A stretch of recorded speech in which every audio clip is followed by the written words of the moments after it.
Imagine, deep beneath the crushing pressure of the Arctic ice, a ghost of the Cold War patrolled in total silence, a machine of impossible scale, really, an underwater city, built for a single terrifying purpose.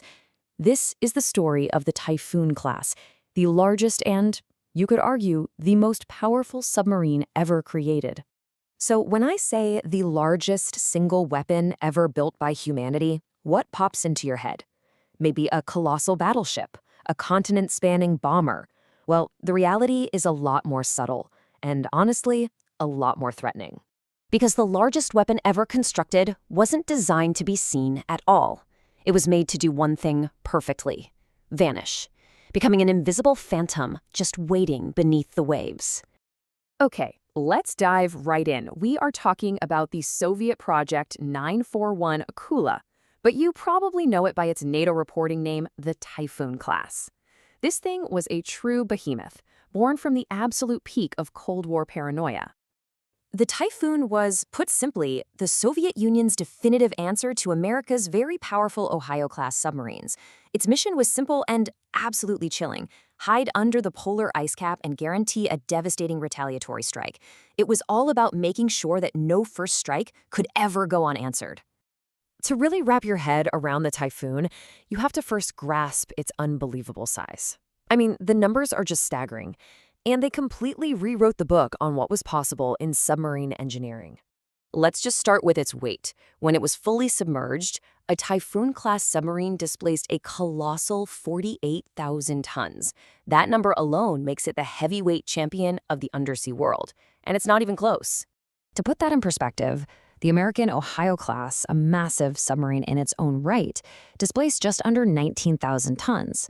The Typhoon was more than double its size. I mean, it was in a completely different league.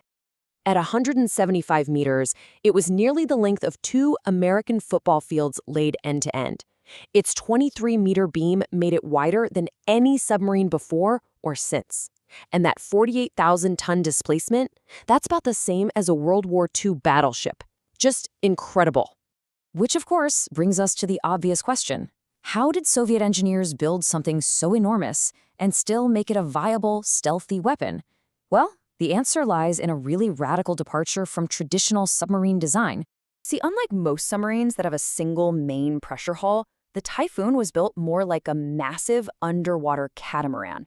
It had 2 complete parallel pressure hulls sitting side by side, which is what gave it that immense width and all that internal volume.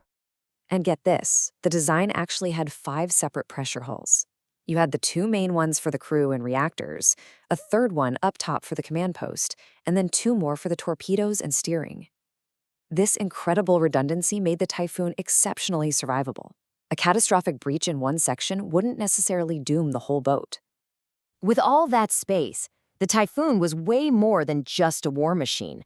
It was a self-contained world, a submersible city designed for these long, grueling missions far, far from home.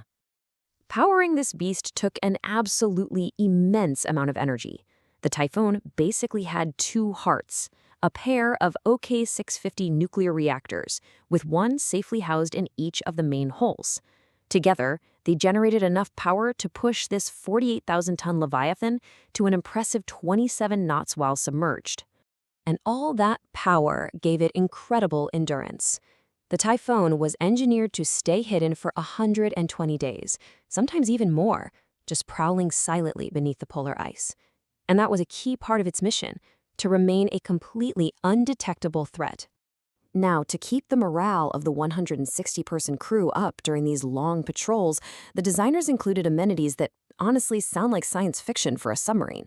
We're talking a small swimming pool, a sauna, a gym, and even a lounge that reportedly had an aviary with live birds, all to combat the psychological toll of being in the deep.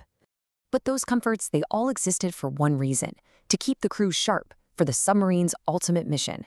Because at the end of the day, the Typhoon wasn't just a submarine. It was a mobile missile silo, a guardian of the apocalypse. Its primary armament was nestled right there between the 2 main hulls: 20 massive R-39 ballistic missiles, which NATO codenamed Sturgeon. These were by far the largest and heaviest submarine-launched ballistic missiles ever put into service. And here's where it gets truly terrifying. Each of those 20 missiles was what's called a MIRV. That's a multiple independently targetable re-entry vehicle. In plain English, it means each missile could carry up to 10 nuclear warheads, and every single one of those could hit a different city. So yeah, just do the math. A single Typhoon-class submarine could unleash a staggering 200 nuclear warheads. It was a nation-ending arsenal, all commanded by one vessel hiding somewhere in the dark. Launching a 90-ton missile from underwater is, as you can imagine, a huge challenge. The Typhoon used this really sophisticated cold launch system where a gas generator basically just pops the missile out of its tube. A gas bubble forms around it to reduce drag as it rises, and the main rocket engine only ignites once it's safely clear of the surface.